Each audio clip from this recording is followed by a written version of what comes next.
40 years కష్టపడిన తర్వాత కూడా నాకు స్వేచ్ఛ లేదు, పర్సనల్ ఫ్రీడమ్ లేదు. ప్రతి ఒక్క మొగోడిది ఇదే, కష్టపడే మొగోడిది ఇదే సిచ్యువేషన్ ఇండియాలో. సో నాకు ఆనెస్ట్గా రియలైజేషన్ ఏమైందంటే, మీరు ఎంత డబ్బు సంపాదిస్తున్నారు డజంట్ మ్యాటర్. మీ ఫ్యామిలీకి మీరు ఎన్ని ఆస్తులు కొన్నారు డజంట్ మ్యాటర్.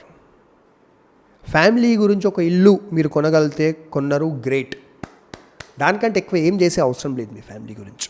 పిల్లలకు చదువు చదివించిర్రు, గ్రేట్. ఫ్యాన్సీ డిగ్రీలు అంటలేను, బేసిక్ చదువు చదివించిర్రు చాలు. ఫ్యామిలీకి హెల్త్ ఇన్సూరెన్స్ చేయించిర్రు చాలు. మిగిలిన డబ్బంతా మీ గురించి మీరు సీక్రెట్గా ఎవరికి తెలియకుండా ఒక అకౌంట్లో పెట్టుకుంటాం పర్సనల్.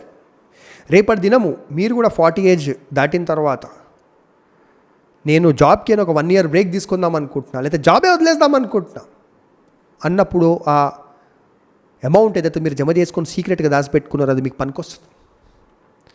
ఇంకొకటి 40 ఏజ్ రాగానే మీ పైన మీరు పర్సనల్గా టైం స్పెండ్ చేయండి, మీ ఫిట్నెస్ పైన టైం స్పెండ్ చేయండి.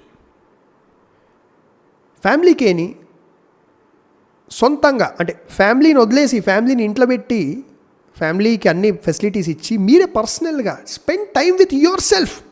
మీ ఆత్మతోనే మీరు టైం స్పెండ్ చేయండి.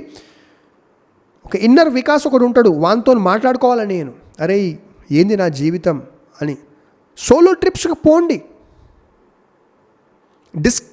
Rediscover your self.